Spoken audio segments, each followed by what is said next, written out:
আপনাদের সবাইকে স্বাগত জানাচ্ছি প্রথম আলোর নতুন আয়োজন পথিকৃতের প্রতিকৃতি। এই নিয়েই আমরা কথা বলবো। অনুষ্ঠানের নাম অভিজ্ঞতার আলো। প্রথম অনুষ্ঠানটা আমি আমার প্রিয় মানুষ, প্রিয় শিক্ষক, অভিভাবক ডক্টর আইনুন নিশাত স্যারকে দিয়ে শুরু করতে চাচ্ছি। স্যার, আপনাকে প্রথম আলোর নতুন আয়োজন অভিজ্ঞতার আলো অনুষ্ঠানে স্বাগত। ধন্যবাদ, এবং প্রথম অনুষ্ঠানের জন্য আমাকে নির্বাচিত করার জন্য আমি কৃতজ্ঞতা জানাচ্ছি। ডক্টর আইনুন নিশাত, অধ্যাপক আইনুন নিশাত, তার পরিচয় যদি আমি পড়তে চাই 50 মিনিট ধরে স্যারের কি কি কাজ তিনি করেছেন এটা বলতে হবে। এত বিস্তারিত পরিচয়ে যাব না, শুধু আমি বলবো যে তিনি বাংলাদেশের অভিভাবক। তিনি বলবো যে এই পৃথিবীর প্রকৃতির নিবিড় একজন পরিচর্যাকারী, প্রেমিক এবং অভিভাবকও বটে। বাংলাদেশকে যারা সুন্দর করতে চান, যারা গড়তে চান, যাদের অবদানে বাংলাদেশ অনেক দূর পর্যন্ত এগিয়েছে, আরও এগোতে পারে, তিনি তাদের একজন। তিনি একজন প্রকৌশলী। তিনি ব্র্যাক বিশ্ববিদ্যালয়ের ভাইস চ্যান্সেলর ছিলেন, আর বাংলাদেশ প্রকৌশল বিশ্ববিদ্যালয়, যেটাকে আমরা বুয়েট বলি, সেখানে তিনি আমার সরাসরি শিক্ষক ছিলেন। WRE পানি সম্পদ কৌশল বিভাগের তিনি অধ্যাপক ছিলেন। বহু কিছু করেছেন, এর মধ্যে পদ্মা সেতু, এর মধ্যে যমুনা সেতু থেকে শুরু করে বাংলাদেশকে রক্ষা, বাংলাদেশের পরিবেশ রক্ষা, বাংলাদেশের ক্লাইমেট রক্ষা এবং পৃথিবীর ক্লাইমেট রক্ষায় যারা যারা তাদের ভাবনা দিয়ে, কাজ দিয়ে, চিন্তা দিয়ে, কথা দিয়ে অনেক অবদান রেখেছেন, স্যার তাদের একজন।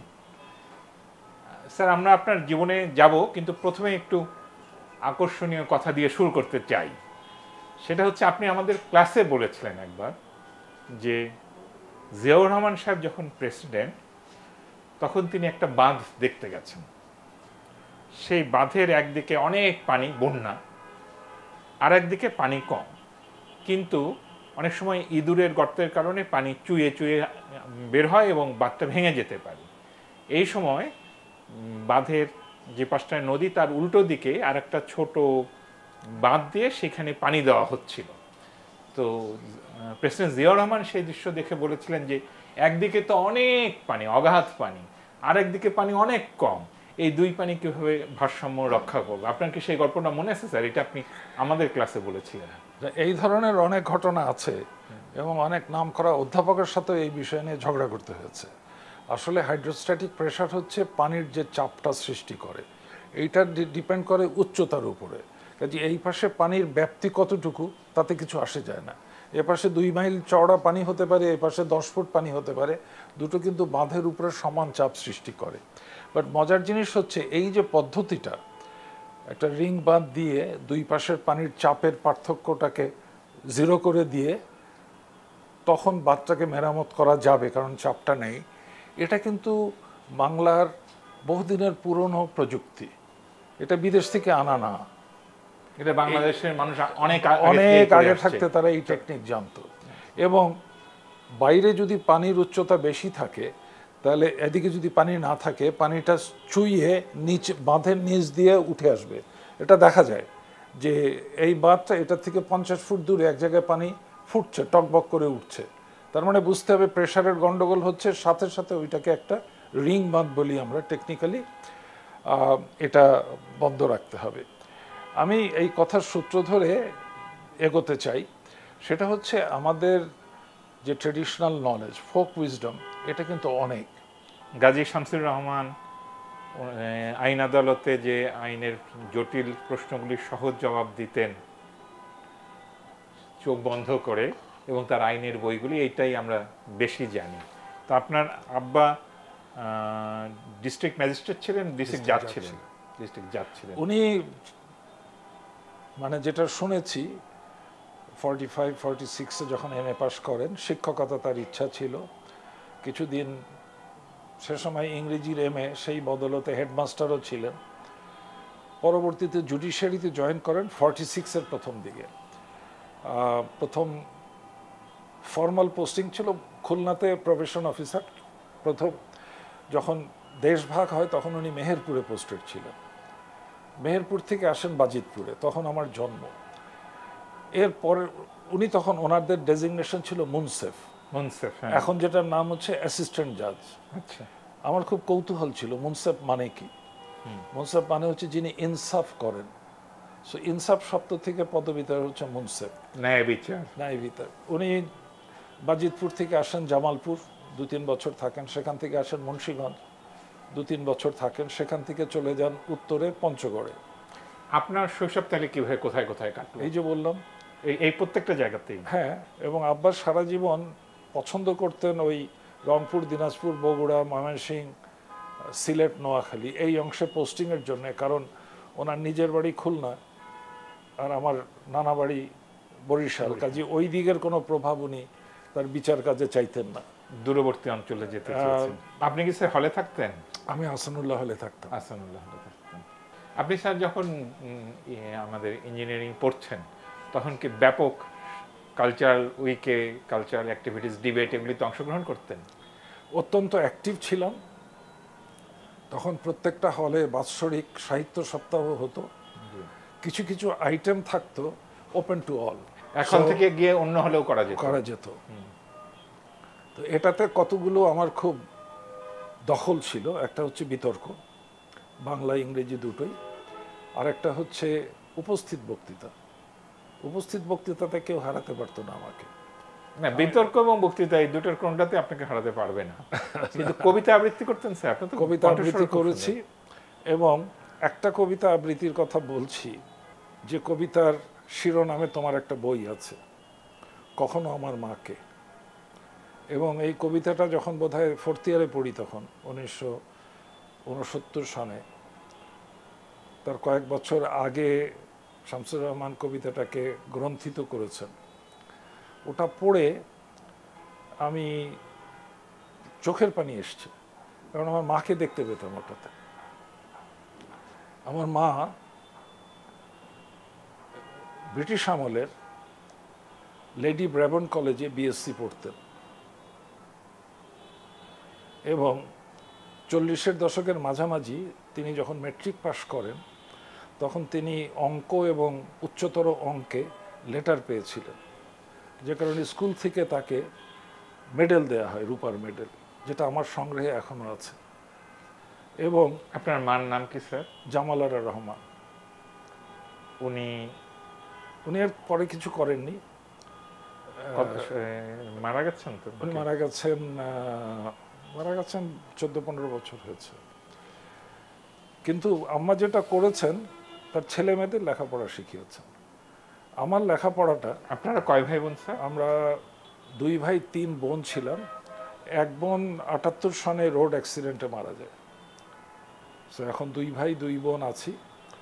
আমাদের এই 4 জনের মধ্যে 3 জন পিএইচডি করা, এবং এই সব কিছু হচ্ছে মায়ের জন্য। অঙ্ক করিয়েছেন, অঙ্ক শিখিয়েছেন, ইংরেজি শিখিয়েছেন। বাবা যেহেতু অফিসের কাজের বাইরেও তার যে সাহিত্য চর্চা কিংবা বই লেখার কাজ করতেন, উনি প্রচুর গল্প লিখতেন। হয়তো তত প্রসিদ্ধ না, কিন্তু গল্পের বই আছে 5-6টা। হ্যাঁ, গল্পের বই আছে স্যার। আপনি তো ভারত বাংলাদেশ যৌথ নদী কমিশনে কত সালে প্রথম যোগ দিলেন এটাতে? আমি যৌথ নদী কমিশনে, এটা অনারারি, এটা কোনো পেইড জব। ডিসেম্বর 1981, আর ছেড়ে দিলাম নভেম্বর 1999।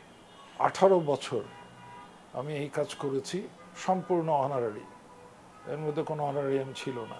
ওই সময়ের কোনো মজার অভিজ্ঞতা বা উল্লেখযোগ্য অভিজ্ঞতা আপনি কিছু শেয়ার করতে পারবেন? যেটা যৌথ নদী কমিশনের সিদ্ধান্তগুলো 2 দেশের আধিকারিকরা সিদ্ধান্ত নেয়, অর্থাৎ এটা ন্যাশনাল পলিসি, তাদের গাইডলাইনের মাধ্যমে হয়। যেমন গঙ্গা চুক্তি কমপ্লিট হলো 96-এর জুলাই আগস্টের দিকে, প্রথম 6-7টা মিটিং হলো। তারপরে ডিসেম্বরের 4 তারিখে আমরা গেলাম, এবং 10 তারিখের মধ্যে, 10 দিনের মধ্যে চুক্তি হয়ে গেল। বিষয়টা হচ্ছে, ভারত সরকার তাদের অফিসারদেরকে গাইডলাইন দিয়েছে, এই গাইডলাইনের মধ্যে রাজি হয়ে যাও। আমাদের দেশে এই ধরনের গাইডলাইন আমরা পাই না। আমাদের দেশের মন্ত্রীরা তাদের বক্তব্য হচ্ছে, শুধু মন্ত্রী না, প্রত্যেকটা মিটিংয়ে যাওয়ার আগে রাষ্ট্রপ্রধানের সাথে বসতাম। আমি যখন প্রথম মিটিংয়ে রাষ্ট্রপতি ছিলেন জাস্টিস সাত্তার, তারপরে আসলেন ইয়াহিয়া খান সাহেব, সরি এরশাদ সাহেব, তারপরে আসলেন খালেদা জিয়া, তারপরে আসলেন হাসিনা, আবার আসলেন খালেদা জিয়া, তারপরে তো হাসিনার দীর্ঘ সময়। এদের সাথে একটা মিটিং করা হতো, তারা বলতেন কি করতে হবে, বাট বেশিরভাগ সময় বলতেন যে আপনারা বিশেষজ্ঞ, আপনারা জানেন আপনাদের কি করতে হবে। বাট এর মধ্যে লক্ষ্য করেছি, একবার মনে আছে এরশাদ সাহেবকে 89-90-র দিকে ব্রিফ করা হচ্ছে, হঠাৎ করে উনি বললেন, আমাকে 10 বছর আগে আপনারা অন্য কথা বলেছিলেন। ওই ঘরের মধ্যে যারা ছিলেন, অন্তপক্ষে আমি বলতে পারি 10 বছর আগে তাকে কি বলা হয়েছিল। 10 বছর মানে 8 বছর এরকম হবে আর কি। মানে ওনার পুরো মনে আছে সব জিনিসটা, 8 বছর 7 বছর ইত্যাদি। বাট বেশিরভাগ ক্ষেত্রে যদি এই নির্দেশটা রাজনীতিবিদদের কাছে থেকে আসতো, কিংবা আমরা যদি, যে বিশেষজ্ঞ আমি এবং পরবর্তীতে আমার সাথে যিনি ছিলেন তিনি ফরেন অফিসের একজন ডিজি পর্যায়ে, এবং মজার জিনিস হচ্ছে একেবারে প্রথম দিকে যিনি ডিজি ছিলেন মোস্তফা ফারুক মোহাম্মদ, তারপরে ছিলেন শফি সামি। শফি সামি আমার বুয়েটের শিক্ষক ছিলেন, সো উনি আর আমি পাশাপাশি বসে নেগোশিয়েট করতাম, খুব আমার মজা লাগতো। কিন্তু এই নীতি নির্ধারকরা যদি আমাদের কথাটা শুনতেন, তাহলে 96 চুক্তি অন্যরকম হতে পারত। যেমন 96 চুক্তি 30 বছরের চুক্তি। কেন? আমি একটা বাড়ি ভাড়া নেই 2 বছর 3 বছর 6 মাসের জন্য, কিন্তু আমি একটা জমি কিনি কিংবা আমার পৈতৃক সম্পত্তি 2 ভাইয়ের মধ্যে ভাগ করি টিল ইটারনিটি। তবে 2 ভাই কিন্তু ইচ্ছা করলে আলাপ করে ওর সম্পত্তির সাথে আমার সম্পত্তি এক্সচেঞ্জ করতে পারি। কাজেই গঙ্গা চুক্তির ক্ষেত্রে সবচেয়ে বড় ভুল হয়েছে 76-এ যারা চুক্তি করেছিলেন, 5 বছরের চুক্তি করে যে ব্লান্ডার করেছিলেন, সেইটার দণ্ড এখন আমরা দিচ্ছি, সামনের বছর বাংলাদেশকে আবার দিতে হবে। তবে তারা কেন করেছিল? 30 বছর হয়ে গেল। তারা কেন করেছিলেন? তারা কি বুঝতেন না? ভারত যেটা বুঝিয়েছে আমরা সেটা মেনে নিয়েছি। আমি অন রেকর্ড বলছি, মিটিংয়ের সময় ভারত যে কথা বলে, লেখার সময়, মিনিটস লেখার সময় ঘুরে যায়। ওইটা যখন ওরা ব্যাখ্যা করে, আমাদের পলিটিক্যাল মাস্টারদেরকে যখন বুঝায়, তখন যেভাবে বুঝায়, ওটা যখন কার্যকর করে তখন আরেক জিনিস হয়ে যায়। তাহলে এখন কি আমাদের জিনিসটা হাতছাড়াই হয়ে গেল? মানে এখন আবার ভারতের সাথে যে নেগোসিয়েশন হবে, এবং আমি খুব অবাক হলাম যে কদিন আগে টেকনিক্যাল একটা দলকে পাঠানো হয়েছে, তারা একটা টেকনিক্যাল কমিটি করেছে। এগুলো হচ্ছে সময় নষ্ট করার কাজ। এটা যেদিন আমি শুনবো প্রফেসর ইউনূস মোদির সাথে আলাপ করে একদম উচ্চ পর্যায়ে রাজনৈতিক, এবং এই সিদ্ধান্তটা রাজনৈতিক সিদ্ধান্ত হবে, এটা কিন্তু টেকনিক্যাল, হ্যাঁ টেকনিক্যাল ফ্রেমওয়ার্কের মধ্যে হবে। কাজে এই ধরনের অনেক অভিজ্ঞতা আছে। যেমন একটা কথা বলি, মিটিংয়ের মধ্যে একটা এজেন্ডা উঠলো, যৌথ নদী কমিশন কিন্তু শুধু গঙ্গার তিস্তার ব্যাপার না, 2 দেশের মধ্যে পানি সংক্রান্ত যত কমপ্লেন আছে, ভারতের বিরুদ্ধে আমাদের 100টা কমপ্লেন আছে, আমাদের বিরুদ্ধে ভারতের 70-80টা কমপ্লেন আছে। যেমন ভারতের একটা কমপ্লেন হচ্ছে দর্শনাতে চূর্ণী নদী, ওখানে তো অ্যালকোহল প্রডিউস হয়, ওটার বর্জ্য পদার্থ ছাড়লে চূর্ণী নদীতে মাছ মরে যায়। ভারত কমপ্লেন করলো, আমি তখন জড়িত ছিলাম। আমরা বললাম যে ঠিক আছে, আমরা ইটিপি করে এটার সমাধান করছি। আমরা ইটিপি করেছি, কিন্তু ভারত এখনো এটার কথা তোলে। তার মানে সমস্যাটা এখন নাই, কিন্তু অনেকদিন ইটিপি চালানো হতো না, এখন চালানো হচ্ছে। এখন আমি বলবো যে বাংলাদেশের উচিত ভারতকে বলা, তোমরা এসে দেখে যাও আমরা কিভাবে চালাচ্ছি, এখন সমস্যাটা নাই।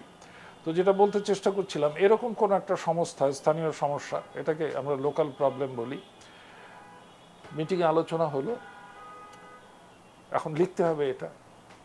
আমরা ভারতকে রিকোয়েস্ট করলাম যে তোমরা ফার্স্ট ড্রাফট দাও, ওরা ফার্স্ট ড্রাফট দিল। আমি মন্ত্রী, সচিব, তারপরে ফুল টাইম যিনি, আমি 4র্থ পজিশনে বসে আছি, আমাকে কাগজটা দিয়ে বলল যে দেখো তো ঠিক আছে কিনা। আমি পড়ে বললাম ঠিক আছে। মন্ত্রীকে বললাম যে আপনি বলেন this draft is okay with us, will finalise it, is final, এটা তোমরা প্রসেস করো। আমি কিছুক্ষণ পরে সচিবকে বললাম যে এটার কোনো দিনই ফাইনাল হবে না, কারণ ওরা বলল আমরা রাজি হয়ে গেলাম, ওদের সন্দেহ হচ্ছে এটার মধ্যে শুভঙ্করের ফাঁকিটা কোথায়। দেখেন 2 বছর 3 বছর লাগাবে এটাকে চূড়ান্ত করতে, ওটা আজ পর্যন্ত চূড়ান্ত হয়নি। অর্থাৎ দুই দেশের মধ্যে বিশ্বাস নেই, আস্থা নেই। কারিগরি পর্যায়ে ভারতের কারিগরিদের সাথে যখন কথা বলেছি 1 to 1, তখন উই আর ইন এগ্রিমেন্ট, কিন্তু যখনই ওটা রাষ্ট্রীয় পর্যায়ে যায় তখন একটা গোলমাল বাঁধে। অন্য একটা কথাও প্রচলিত আছে স্যার, অনেক ক্ষেত্রে রাজনৈতিকভাবে রাজনৈতিক নেতৃত্ব হয়তো চান, কিন্তু ভারতের আমলাতন্ত্র নাকি খুবই কনজারভেটিভ, তারা। কথাটা সত্যি, বাট ওদের যেটা হয়, যেমন এই মুহূর্তে যেমন দুই দেশের মধ্যে চুক্তি আছে এখন থেকে 1911-র চুক্তি, যে নদী ভিত্তিক অববাহিকা ভিত্তিক আলোচনা হবে। আমাদের সাইডে আমরা এটার জন্য রেডি, কিন্তু ভারতে এটা প্রধানমন্ত্রীর কাছ থেকে যেতে হবে ফরেন মিনিস্ট্রিতে।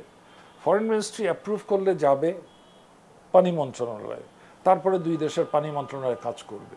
তারপরে আবার রাজ্যের সমস্যা আছে কিনা, রাজনৈতিক সমস্যা আছে, রাজ্য স্টেটগুলি, রাজ্যের সমস্যা আমি মানতে রাজি না, কারণ আমরা কথা বলবো স্টেট টু স্টেট, দেশ থেকে দেশ, দেশ রাষ্ট্র টু থেকে দেশ।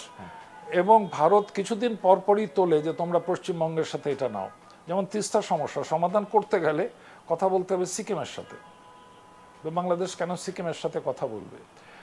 আমি অন্ততপক্ষে এই 18 বছরে 18 দুগুণ 36 বার স্টেটমেন্ট দিতে হয়েছে যে Bangladesh should handle it with Delhi, not with Calcutta. আচ্ছা স্যার, এখন একটু গল্পের মধ্যে আসে। আপনি আমাদেরকে অনেক সুন্দর সুন্দর মজার মজার জীবনের অভিজ্ঞতা থেকে গল্প বলতেন।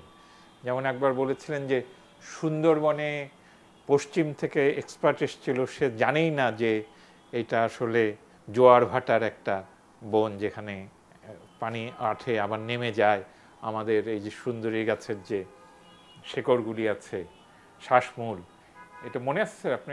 এটা একবার হয়েছিল বাংলাদেশ ভারত দুই দেশের প্রধানমন্ত্রীরা যে মিটিং করে, তাতে একটা ব্লক অফ ডিসকাশন হচ্ছে সুন্দরবনের যৌথ ব্যবস্থাপনা করা, এবং এটা কিন্তু অনেক দিন ধরে এই কথা বলা হচ্ছে। সো এটা বিশ্বব্যাংক পিক আপ করলো, তারা অর্থায়ন করবে, ইউএনডিপি পিক আপ করলো, অর্থায়ন করবে। কলকাতাতে মিটিং হলো, বাংলাদেশ দলে আমাকে নেওয়া হলো। পৃথিবীর বিখ্যাত বাঘ সংক্রান্ত বিশেষজ্ঞরা উপস্থিত আছেন, ভারতের বিশেষজ্ঞ। আমাদের বাঘের বিশেষজ্ঞ কেউ ছিল না, আমি বোধহয় ছিলাম যতটুকু বুঝি। বাঘের উপরে আমার একটা বই আছে এনিওয়ে। তো কি কি জিনিস লাগবে আলোচনা হচ্ছে। বাংলাদেশ থেকে আমরা বললাম যে স্পিড বোট কিংবা দ্রুত নৌকা এই জাতীয় জিনিস লাগবে সুপারভাইজ করার জন্য। ভারতীয় বিশেষজ্ঞ আমার উপরে খেপে গেলেন, নৌকা দিয়ে কি করবে, ইউনিট জিপ, জিপ দিয়ে কি করবে? জিপ, কারণ ওদের মধ্য ভারতে যে বাঘের জন্য যে আশ্রমগুলো আছে, জিম করবেট প্রোটেক্টেড এরিয়ার থেকে শুরু করে অনেকগুলো আছে, জি, সেগুলো তো জিপ চালায় বেড়ায় তারা। আমি তাকে বুঝাতে পারলাম না যে এটা একটা ওয়েটল্যান্ড, তাই না? আর জোয়ার ভাটার ব্যাপার তো এগুলো কিছুটা রসিকতার ব্যাপার, যে জোয়ারে পানি বাড়ে এবং কতটা বাড়ে, এবং নর্মাল জোয়ার ভাটা এবং অমাবস্যা পূর্ণিমার জোয়ার ভাটা, যেটাকে ভরা কাটাল মরা কাটাল বলা হয়, এটা আমাদের বিশেষজ্ঞরাও মাঝে মাঝে ভুল করে। সুন্দরবন তো এখন টোটালি লবণাক্ত, বাট এখন থেকে 20-30 বছর আগে যখন লবণাক্ততাটা তত শক্তিশালী হয়নি, তখনও সুন্দরবনে দেখেছি গাছ লাগিয়েছে মিঠা পানির গাছ, তাই না? আবার হাওড় অঞ্চলে গিয়ে দেখেছি লাগিয়েছে স্বাভাবিক গাছ, কিন্তু ওখানে যে পানিতে ডুবে যায়, যেখানে হিজল করস ছাড়া, বরুণ ছাড়া হবে না অন্য গাছ। তো আসলে এই জিনিসগুলো, মানে আমি যেটা বলতে চেষ্টা করছি, যে কোনো বিষয় সিদ্ধান্ত নিতে গেলে যদি কারিগরি বিষয় আসে, তাহলে প্রপার কারিগরি এক্সপার্টের সাথে কথা বলা উচিত। স্যার আরেকটা গল্প একবার করলেন আপনি, ভারতের একটা বিশ্ববিদ্যালয়ে একটা বক্তৃতা ছিল রবীন্দ্রনাথ নিয়ে। এটা ঢাকার এটা আমাকে গত 4-5 বছর আগে আমাদের শাহজাদপুরের রবীন্দ্র বিশ্ববিদ্যালয়ে ভাইস চ্যান্সেলর সাহেব নিজে ফোন করলেন, আমাকে বলছেন যে বিশ্বভারতীর প্রাক্তন অধ্যাপক আর রবীন্দ্রভারতী বিশ্ববিদ্যালয়ের প্রাক্তন ভাইস চ্যান্সেলর দুজন আসবে, তো তারা মিটিং হবে, একটা ইন্টারন্যাশনাল মিটিং কনফারেন্স হবে, স্যার আপনি আসেন, একটা পেপার পড়তে হবে, আন্তর্জাতিক কনফারেন্স। তো আমি অনেক চিন্তা ভাবনা করে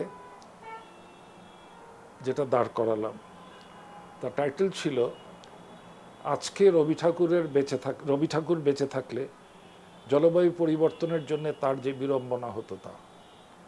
আমি এটা গুগল করলেই পাওয়া যায়।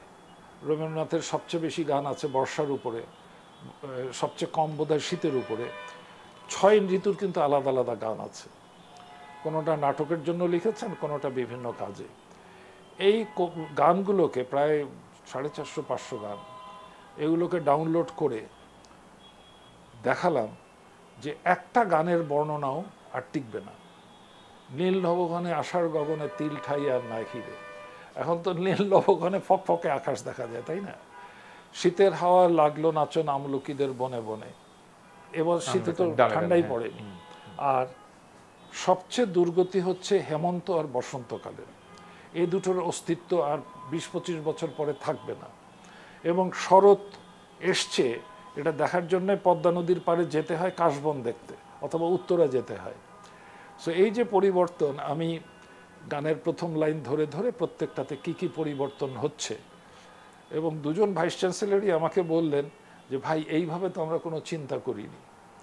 আর তার পরের বছর আবার ডাক পড়লো, এবারের বক্তৃতা ছিল রবীন্দ্রনাথ নদী।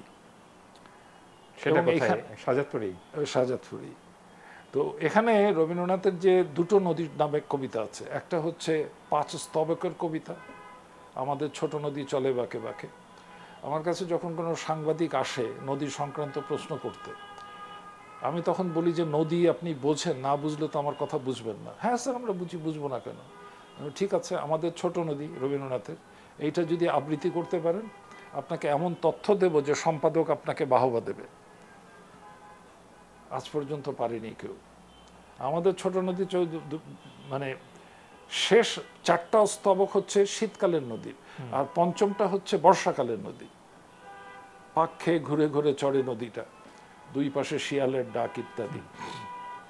আমার এখানে কপি করা আছে, আমি তখন এটা বের করে দিয়ে এই কবিতাটা যদি আমাকে ব্যাখ্যা করতে পারেন তাহলে রিভার মেকানিক্স হয়ে যাবে। আর দ্বিতীয় কবিতাটা হচ্ছে 18 পৃষ্ঠা লম্বা কবিতা, এটা রবীন্দ্রনাথ আর হ্যাঁ লম্বা কবিতা, এটা রবীন্দ্রনাথ আর ভ্রাতুষ্পুত্র তার বিবাহ উপলক্ষে প্রীতি উপহার। এবং এখানে নদীটা পাহাড় থেকে কিভাবে উৎপত্তি হচ্ছে, প্লাবনভূমিতে আসলো, নিচে আসলো, আলটিমেটলি সমুদ্রে গেল। রবীন্দ্রনাথ ঠিক ওইভাবে লেখেননি, কিন্তু লেখাটা হচ্ছে পাহাড়ে উৎপত্তি হলো প্রচণ্ড শক্তি, প্রচণ্ড সচ্ছল, তাই না, তার চঞ্চল, তারপরে প্লাবনভূমিতে এসে ধীর স্থির, দুই পাড়ে গ্রামাঞ্চল ইত্যাদি। এবং আরও দক্ষিণে যখন সমুদ্রে এসে বিলীন হয়ে যাচ্ছে, নোনা পানিতে এসে বিলীন হয়ে যাচ্ছে, অর্থাৎ তার স্বাদ হয়ে গেল নোনা। এই যে বর্ণনা, আমি যখন বুয়েটে পোস্ট গ্র্যাজুয়েট লেভেলে রিভার মেকানিক্স পড়াতাম, এই দুইটা কবিতা পড়া বাধ্যতামূলক ছিল। কারণ এটার ব্যাখ্যাগুলো করলে, এই যে আমাদের ছোট নদী চলে বাঁকে বাঁকে, দুই ধার উঁচু তার ঢালু তার পারি, এইটা ব্যাখ্যা করলেই যথেষ্ট। এইটা আমার বোঝাতে আধা ঘন্টা লাগে। আচ্ছা, এখন বাংলাদেশ যে প্রায় 15 বছর আগে বা 20 বছর আগে বলা হতো যে 40 বছরের মধ্যে ও 3 ভাগের 1 ভাগ পানির নিচে ডুবে যাবে, তো এখন তো মনে হয় আর 20 বছর বাকি আছে। এটার বাস্তবতা কত দূর স্যার? এই শতাব্দীর শেষে 80 বছরের মাথায়, 20 বছর না 80 বছরের মাথায় আস্তে আস্তে কিন্তু এগিয়ে আসছে। এবং সমুদ্রের অবস্থান হবে, আমি যদি যশোর থেকে একটা লাইন গোপালগঞ্জে টানি, গোপালগঞ্জ থেকে চাঁদপুর, চাঁদপুর থেকে ফেনী, এর দক্ষিণ অংশ সমুদ্রের অংশ হয়ে যাবে। এখন পানি বাড়বে অ্যাবাউট 1 মিটার 3 ফুটের মতো বাড়লেই এখানে চলে আসবে। আমাদের পুরো উপকূল জুড়ে উপকূলীয় বাঁধ আছে, সেখানে সমুদ্রের পানি উচ্চতার থেকেও বেশি ভয় হচ্ছে জলোচ্ছ্বাস। আমরা 12 ফুট জলোচ্ছ্বাসের জন্য প্রস্তুত, আমাদের 15 ফুট বেড়িবাঁধ আছে, এটাকে এখন 20 ফুট করছে। কিন্তু ওই যে বললাম 30-40 বছরের মধ্যে নদীর পানি লবণাক্ত হবে, ভিতরটা হয়তো ভালো থাকবে। যেমন এখন খুলনা, বাগেরহাট, সাতক্ষীরা, বরগুনার দক্ষিণের উপজেলাগুলো কিন্তু লবণাক্ত হয়ে গেছে, সেখানে খাবার পানি নেই, নদীও লবণাক্ত হয়েছে। এখনও ডুবে যাচ্ছে না, কিন্তু আর 20-30 বছর পরে কিন্তু ডুবে যাবে। কিন্তু ডুবে গেলে সেডিমেন্ট জমা হয়ে গোটা আবার উঁচু হবে, কিন্তু মানুষের বসবাসযোগ্য থাকবে না। হ্যাঁ, ওইটাও তো স্যার শোনা যায় যে পলি পড়ে পড়ে আমাদের সমুদ্র সীমা বাড়ছে, মানে আয়তন বাড়ছে বাংলাদেশের। কথাটা হ্যাঁ এবং না। এই কারণে যতটা পলি জমে আবার অন্য জায়গায় নদীটা ভাঙে, কাজেই ভাঙার গড়ার হিসাব নিলে খুব বেশি যে গড়ছে তা না, 1 নম্বর পয়েন্ট। 2 নম্বর পয়েন্ট হচ্ছে, এখন থেকে যদি আমি 10,000 বছর পরে আসি, তাহলে হাতিয়ার সন্দ্বীপের মধ্যখানটা ভরে গেছে, সন্দ্বীপ নোয়াখালীর মধ্যখানে একটা চ্যানেল থাকবে, বাকিটা ভরে গেছে, এবং হ্যাঁ বিরাট অংশ সেডিমেন্টেড হয়ে যাবে 10,000 কি 20,000 বছর পরে, কিংবা 1 লাখ বছর পরে। অর্থাৎ এই টাইমটা, এই ঘটনাটা হচ্ছে টাইম স্কেলে। বাট কি ঘটছে এটা হচ্ছে, আমি যদি বাংলাদেশের ম্যাপের দিকে তাকাই তাহলে দেখব সোয়াচ অফ নো গ্রাউন্ড, মানে পশু শিবসার যে উৎপত্তি, সেইখানের নিচে একটা সোয়াচ অফ নো গ্রাউন্ড বলে একটা ক্যানিয়ন আছে। এর পূব দিকের নদীগুলো সব পশ্চিমমুখী, আর এর পশ্চিম দিকের নদীগুলো সব পূবমুখী। অর্থাৎ যে হিউজ সেডিমেন্ট আসে, এই সেডিমেন্ট বে অফ বেঙ্গলে চলে যাচ্ছে। শ্রীলঙ্কার কাছাকাছি জায়গাতে ভারত মহাসাগরে একটা দ্বীপ গড়ে উঠছে, যেটা লক্ষখানেক বছর লাগবে। এই দ্বীপটার শেপটা হচ্ছে হাত পাখার মতো, এটাকে জন্য বলা হয় বেঙ্গল ফ্যান। তো এটা আসতে সময় লাগবে। 1 লক্ষ বছরের চিন্তা করে তার লাভ নাই। হ্যাঁ, ওইটা তো স্যার ভূমিকম্পর কারণ কি স্যার? মানে ওই আগ্রা তাজমহল ওইখান থেকে যমুনা নদী এসে এসে আমাদের এইদিকে এলো, এইদিকে ব্রহ্মপুত্র, এইদিকে সুরমা কুশারিয়া হয়ে মেঘনা, সবগুলি এসে যে আমাদেরখানেই একখানে মিলিত হলো। সোয়াচ অফ নো গ্রাউন্ড দিয়ে শ্রীলঙ্কা যাচ্ছে, সেডিমেন্টটা চলে যাচ্ছে। তার মানে কি স্যার বড় ভূমিকম্পের আশঙ্কা আছে? খুব বড় ভূমিকম্পের আশঙ্কা আছে। ভূমিকম্পগুলো হয় টেকটনিক প্লেট যেখানে, তার মানে অস্ট্রেলিয়া থেকে এসে ইন্দোনেশিয়ার মধ্যখান থেকে আন্দামানের উপর দিয়ে, মায়ানমার দিয়ে, ভারতের ভিতর দিয়ে চীনে চলে গেছে, আর এর কিছু ব্রাঞ্চ আছে। একটা ব্রাঞ্চের নাম হচ্ছে শিলং প্লেট। হ্যাঁ, শিলং প্লেট, ওই যে আমাদের তামাবিল ওই জায়গাটাতে, ওখানে গেলে দেখবে যে এইরকম একেবারে খাড়া, এটা নেমে গেছে। সো এইরকম টেকটনিক প্লেট যেখানে আছে সেগুলো নড়াচড়া করছে। যেমন এখন প্রচুর হিল ট্র্যাক্সে এবং মায়ানমারে, চীনের ওই অংশে ভূমিকম্প হচ্ছে। এখন ভূমিকম্পর মাত্রা যদি খুব বেশি হয়, তখন নদী মানে একটা জায়গায় উঠে গেল, তো নদীটা শিফট হয়ে আসতে পারে। যেমন আজকে যমুনা যেখান থেকে প্রবাহিত হয়, এটা হার্ডলি 200-250 বছরের পুরনো খাত। 1700 কত সনে এবং 1850-এ সে দেয়ানগঞ্জ হয়ে ময়মনসিংহের ভিতর দিয়ে আসতো, কিন্তু ওই জায়গাটা সরে গিয়ে প্রবাহটা এখন দক্ষিণ দিকে চলে এসছে। কাজে এরকম উল্টাপাল্টা নদীর ব্যবহার, সেডিমেন্ট মুভমেন্টের ব্যবহার, এগুলো হতে পারে বড় ভূমিকম্প হলে 7.8। তাহলে স্যার এখন আমরা কনক্লুশনে আসি। আপনি বাংলাদেশের মানুষ, বাংলাদেশের সরকার, নীতি নির্ধারকদেরকে 5টা করণীয় বলেন, যে এই 5টা জিনিস, সেটা একটা হচ্ছে ক্লাইমেট চেঞ্জ, একটা হচ্ছে ভূমিকম্প সতর্কতা, তারপরে যেটা খুবই বলে যে আমাদের গ্রাউন্ড ওয়াটার যদি শেষ হয়ে যায়, ভূগর্ভস্থ পানি, তাহলে আমরা কি করব, ভূপরিস্থ পানি, সারফেস ওয়াটার ব্যবহার, এইসব নিয়ে যদি কিছু বলতেন আর কি। একদম প্রথম জিনিস হচ্ছে জলবায়ু পরিবর্তনটা সিরিয়াসলি নেওয়া। আমাদের প্রধান উপদেষ্টা 3.0 বলে একটা বই লিখে, বইটা লিখেছেন বেশ কয়েক বছর আগে, 2017-18 দিকে। প্রচার পেয়েছে হঠাৎ করে। এর তৃতীয় জিরো হচ্ছে ক্লাইমেট চেঞ্জ সংক্রান্ত। কিন্তু এই ক্লাইমেট চেঞ্জ সংক্রান্ত বিষয়ে ওনার থার্ড জিরোতে আমি অ্যাগ্রি করি না। অর্থাৎ গ্রিনহাউস গ্যাসকে জিরো করে ফেলা, এটা বাংলাদেশের কাজ না। বাংলাদেশ তো আমরা করি 0.3 না, বাংলাদেশকে করতেও পারেনি, পৃথিবীকেই করতে বলছেন উনি। কাজেই ওটার দিকে আমি তাকিয়ে থেকে লাভ নেই। আমাকে যেটা করতে হবে অ্যাডাপ্টেশন, বিরূপ প্রতিক্রিয়া মোকাবেলা করার। মাহো সাহেব এসেছিলেন, ফ্রান্সের প্রেসিডেন্ট, উনি বলে গেছেন তোমরা অ্যাডাপ্ট করো আর তোমাদের জীববৈচিত্র্য রক্ষা করো। আমাদের একসময় 5,000 প্রজাতির ধান ছিল। কেন ছিল? বিভিন্ন আবহাওয়াতে বিভিন্ন পরিবেশে তৈরি হতো। বেগুন ছিল, এত বড় তাল বেগুন ছিল, গেল কই? আমরা এগুলোকে রক্ষা করতে হবে, ফেরত আনতে হবে। তাহলে প্রথম জিনিস হচ্ছে জলবায়ু পরিবর্তনের বিরূপ প্রতিক্রিয়া নিয়ে যা করতে হবে তার দুটো ন্যাশনাল ডকুমেন্ট আছে। একটা নাম হচ্ছে ন্যাপ, আর একটা হচ্ছে এনডিসি, ন্যাশনালি ডিটারমিন্ড কমিটমেন্ট। এই দুটো সিরিয়াসলি বাস্তবায়নের কাজ করতে হবে। এখানে প্রধান অন্তরায় হচ্ছে আন্তঃমন্ত্রণালয় সংযোগ এবং সহযোগিতা, তাদের মধ্যে কোঅর্ডিনেশন, যেটা নেই আমাদের। আমাদের লোকাল গভর্নমেন্ট মিনিস্ট্রি প্রকৃতি পরিবেশকে সর্বনাশ করছে, রাস্তাঘাট এলোপাথারি বানাচ্ছে, নদীকে ভরাট করে ফেলছে। এটা হচ্ছে প্রথম। দ্বিতীয় হচ্ছে খাদ্য নিরাপত্তার দিকে নজর দিতে হবে।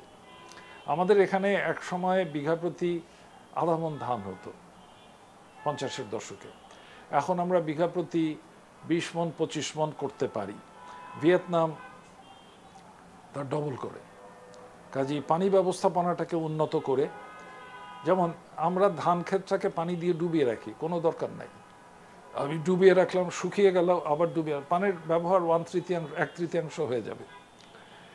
এবং নতুন উদ্ভাবন করতে হবে ফসল, যেটার জন্য বাংলাদেশ সরকার অর্থায়ন করছে নিজস্ব টাকা দিয়ে, কিন্তু এটা আরও জোরদার করতে হবে। তৃতীয় জিনিস আমি মনে করি যে বাংলাদেশে ল্যান্ড ইউজ, যেটা আমাদের কোনো আরবান প্ল্যানিং কিংবা রুরাল প্ল্যানিং বলে কিছু নাই। এক মন্ত্রণালয় মনে করলো রাস্তা বানালো এখানে, ফ্যাক্টরি বসালো এক জায়গায়।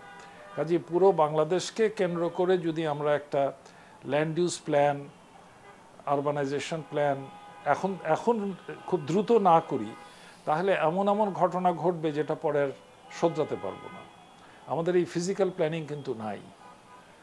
ওকে, এরপরে আমি যেটা বলতে চেষ্টা করব, ঠিক পরিবেশ না, শিক্ষার গুণগত মান বাড়ানো। আমরা কোয়ান্টিটির দিকে নজর দিয়েছি, কয়েক লক্ষ ছেলে পাস করে, কিন্তু কোয়ালিটির দিকে একটু নজর দেওয়ার প্রয়োজন আছে। মোটামুটি পরিবারের সাইজ কমে এসছে। গড় ফ্যামিলির সাইজ বোধহয় এখন 1.1, 1.5 ছিল যেগুলো। আর দূষণটা কমাতে হবে। আমাদের বায়ু দূষণে যে পরিমাণ ক্ষতি হয়, পানি দূষণে যে পরিমাণ ক্ষতি হয়, নদী দূষণে যে পরিমাণ ক্ষতি হয়, এটা কিন্তু, যেহেতু এটা লং টার্ম ব্যাপার, বায়ু দূষণটা কিন্তু আমি বুঝতে পারছি না, কিন্তু বায়ু দূষণে বাংলাদেশ সবচেয়ে খারাপ দেশ, সবচেয়ে খারাপ। হ্যাঁ, কাজেই মানে আমার কথা হচ্ছে, বলতে চাচ্ছি এই প্রত্যেকটার ব্যাপারে মহাপরিকল্পনা আছে, কিন্তু পরিকল্পনা করার পরে এটা শেলফে থাকে, এটার কাজে আসে না। ভূগর্ভস্থ পানির ক্ষেত্রেও তাই। আমরা ভূগর্ভস্থ পানিকে, এর টার্মিনোলজি তো বুঝি না। ডিপ টিউবওয়েল, শ্যালো টিউবওয়েলের তফাৎ বুঝি না। ডিপ টিউবওয়েল হচ্ছে যেটা ফোর্স মোডে পানি তুলছি, আর শ্যালো টিউবওয়েল হচ্ছে সাকশন মোডে।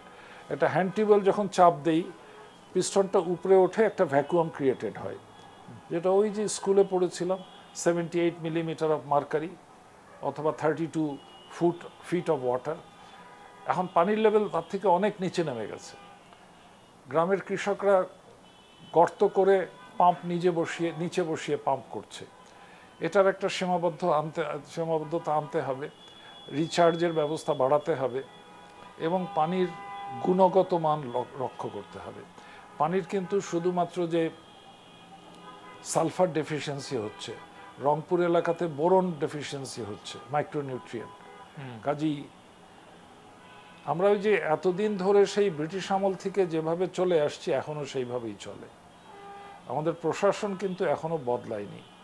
ব্রিটিশ আমলে আইসিএস অফিসাররা দাপটের সাথে চালাতো, পাকিস্তান আমলে সিএসপিরা করতো, আমাদের অ্যাডমিন ক্যাডার একই ফলো করতে চেষ্টা করছে। এটা সঠিক না। আমি একটা আর্টিকেলে কদিন আগে লিখেছিলাম যে আমাদের এমপি সাহেবরা উপজেলা চেয়ারম্যান হতে চেষ্টা করে। কারণ স্থানীয় পর্যায়ে যে টাকা যায় এটা বিতরণের তাদের কাজ না, আইন প্রণেতারা জাতীয় পর্যায়ে স্থানীয় সরকারের কাজ করতে চায়। হ্যাঁ, তারা এবং তাদের একজন প্রতিনিধি ওই উপজেলা লেভেলের ইউনিয়ন লেভেলের কমিটিতে থাকে। এখন আরেকটু সফট প্রশ্নে আসি। আপনি গল্প, কবিতা, উপন্যাস তো পড়েন, আপনার প্রিয় লেখক কে? এই তো কঠিন কথা। প্রিয় কবি, গান শোনেন কি না, কার গান শোনেন? প্রচন্ড গান শুনি, প্রচন্ড গান রবীন্দ্রনাথ শুনি, আমি নজরুলের গান শুনি মাঝে মাঝে, পুরোনো দিনে হেমন্তর গান শুনি প্রচুর। তারপরে অদ্ভুত অদ্ভুত গায়ক ছিল যাদের এখন প্রচলন নাই, যেমন অমল মুখার্জি, অনেকের গান শুনি। পুরোনো দিনের হিন্দি গান শোনারও অভ্যাস আছে। পড়া ছাড়া পড়া কি ধরনের বই পড়েন?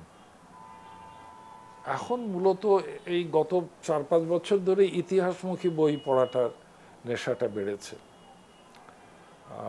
এই মুহূর্তে যেটা পড়ছি এটা মানব জাতির ইতিহাস, লিখেছে আমার এক সহপাঠী, হি ইজ অ্যান ইঞ্জিনিয়ার, এটা একটা ফ্যান্টাস্টিক বই লিখেছে। এর আগে যেটা পড়েছিলাম যে হোমোস্যাপিয়েন্স, যে মানুষের যে কিভাবে মানুষ আসলো, বাট এখন যে বইটা লিখেছে সেলিম, এটা হচ্ছে সভ্যতার পরিবর্তন। সিনেমা দেখি প্রচুর, এখনো ইতিহাস ভিত্তিক সিনেমা এখন বেশি এনজয় করি, কারণ আমাদের ইতিহাস তো আমরা জানি না। তুরস্ক ভিত্তিক যে মুসলমানের একসময় অগ্রযাত্রা ছিল, এগুলো তো আমরা জানি না। কবিতা পড়েছি এক সময়, প্রচুর পড়তাম, আবৃত্তি করতাম, এখন আর ওইদিকে অতটা সময় যায় না। যদি জিজ্ঞাসা করে যে আজকে কি পড়বেন কিংবা গতকালকে পড়েছেন, মুস্তফা আলী পড়া শুরু করেছি, মজা লাগে পড়তে, খুবই মজা। আর স্যার, আপনার স্ত্রী সামিনা সুলতানা জগন্নাথ বিশ্ববিদ্যালয়ের ইতিহাস বিভাগের অধ্যাপিকা ছিলেন, উনি কেমন আছেন? বাসায় আছেন নাকি? ভালোই আছেন, একটু বয়স হয়ে গেছে যে কারণে তার মুভমেন্টের একটু প্রবলেম। আমরা দুজনের সমবয়সী,